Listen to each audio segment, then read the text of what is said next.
موندیال نمای دیگری از جسارت انسان. درود بر شما. امروز هم من امریدین علیموف هستم با شما درباره فوتبال میگویم. انیکترش در بازی که این شام میان دسته‌های فرانسه و بلژیک برگزار میشود. با گفته بسیاری از کارشناسان فوتبال و مخلصان این نماد ورزش، غالب این بازی میتواند صاحب جام جهان شود. بیایید یک گزارش ما رو میبینیم و بعدا برنامه را ادامه میدهیم. فرودگاه شهر بروسل پر از هواداران فوتبال است و آنها به روسیه برای مخلصی دسته بلژیک که برای راه یافتن به دور نیمه نهایی با تیم فرانسه سبقت میکند راه سپارند. من کمی در هیجانم چون که آیدی کارتم را نگرفتم. شام دیروز هم خوب نکردیم. تشویش داشتیم. مهلت شناسنامه شوهرم به انجام رسیده است. از پی این هم بودیم اما شوق زیاد داریم و خیلی خرسندیم.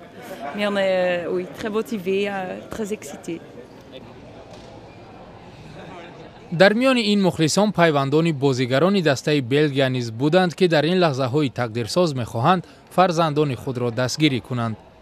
پر کمپانی پدری ویسنت کمپانی کاپیتان تیم بلژیک میگوید با فرزندش اعتماد دارد و او بازی خوب خواهد کرد. او همان روحیه را دارد که دیگر اعضای دسته دارند. او همان زندگی را دارد که دائم آرزو میکرد. برای همین او آماده است نقش خود را در این سبقت ببازد. اینها هم که چپته های خود را به نمایش میگذارند اقربای اکسل ویتسل هستند و میخواهند در این لحظه حساس او را تنها نگذارند. بگذار آنها تمام نیروی خود را صرف کنند. ما پهلوی آنها هستیم و با آواز بلند هواداریشان میکنیم تا رسیدن به فینال. شرکت بروسلز ایرلاینز برای بردن مخلصان به سنت پتربورگ 2 خط سیر باز کرده است و امروز 608 نفر برای دستگیری دستهشان به روسیه می روند.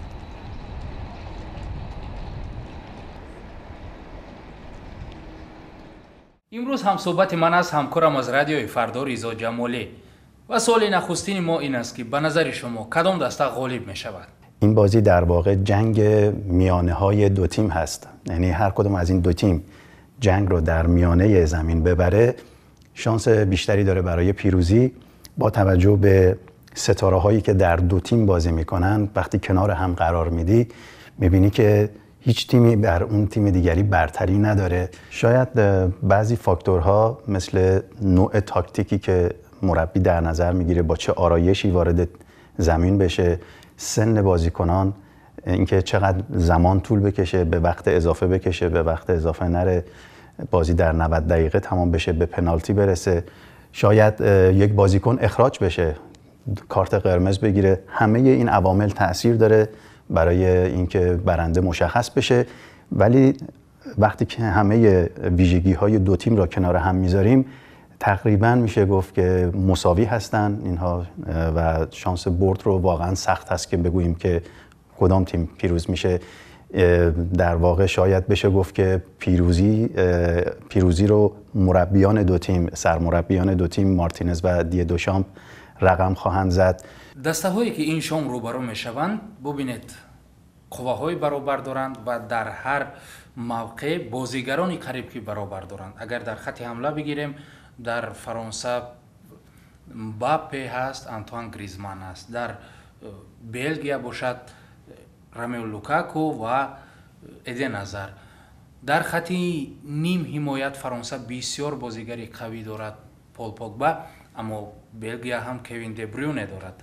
به نظر شما این دسته ها یکی از دیگر در کدام موقع های میدان برتری دارند؟ به نظر میرسه فرانسه برتریش بهتر باشه، به خاطر اینکه در نیمکت ذخیره ها ما میگوییم بازیکن‌های جاینشین در تیم فرانسه بهتر هستند تا در تیم بلژیک. اما به هر صورت این برمیگرده به تاکتیک مربی ها. یکی از مشکلاتی که تیم فرانسه داره به خاطر تعداد ستاره‌های زیادی که در این تیم هستن، بازیکن‌های خوب، میگویند که خیلی سخت هست که این بازیکن‌های خوب در کنار هم قرار بگیرن، چون خیلی خوب هستن بعضی گاهی ممکن هست که به مشکل بخوره تیم. ولی در تیم بلژیک این مسئله ساده تر هست. چند تا بازیکن خوب هستن، همیشه با هم بازی کردن، سالها در کنار هم بودند، ولی در کنار بازیکن‌های جایگزین اگر نگاهی کنیم به بازیکن‌های جایگزین، فرانسه تیم غنی‌تری هست. مخلصان عین زمان مهمانخانه‌ای که اعضای دسته فرانسه آنجا ایستادند احاطه کردند. می‌خواهند که دسته طرفداریشان را احساس کند و میگویند برای ابراز باور با آنها اینجا آمدند. فکر میکنم دسته ما آماده است. این سبقتی آسان نخواهد بود. ما مقابل دسته بازی میکنیم که میتواند غالب هم آید، مثل اوروگوئه و آرژانتین. فرانسه بار اخیر سال 1998 قهرمان جهان شد. این بار هم مخلصان شانس فرانسه را برای دریافت این مقام کلان میدانند. با این نظرم خوب می بود ما با بلژیک در فینال وامی خوردیم، چون که حالا باید با انگلیا روبرو شویم. این خنده آور می بود. به هر صورت با بلژیک در فینال وامی خوردیم بهتر می بود. یک نکته جالب این است که تیم بلژیک از سال 2010 تا امروز بار با فرانسه بازی را نباخته است. چند بازیکن بلژیک در فرانسه به دنیا آمدن، از جمله ادن هازارد در شمال فرانسه به دنیا آمده و کمک مربی بلژیک هم فرانسوی هست، تیری هانری. من هم در همین خصوص شما را پرسیدن میخواستم.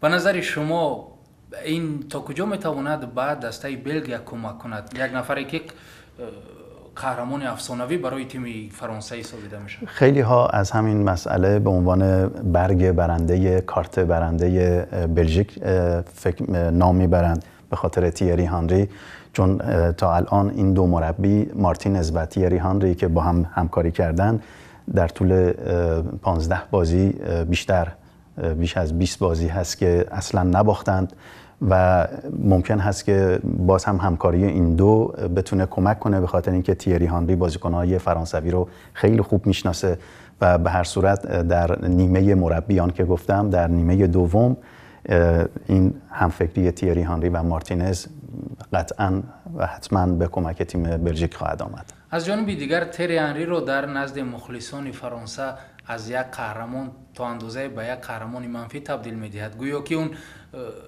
دسته را که یک وقت شرفش را حمایت می‌کرد امروز بر مقابل اون دیگر بازیگران را آماده می‌کند. این فرهنگ شاید بیشتر در آسیا و شرقی باشه. در فرهنگ فوتبال نوین امروز جهان، پروفشنال فوتبال، دیگر این معنا ندارد که تیمی که مربیش از یک کشور هست در مقابل کشور خودش شاید در قلبش اینطور حس داشته باشد، ولی وقتی حرفه‌ای شغل حرفه‌ای دارد او به همین فکر می‌کند. نمونهش هم تیم فوتبال ایران بود.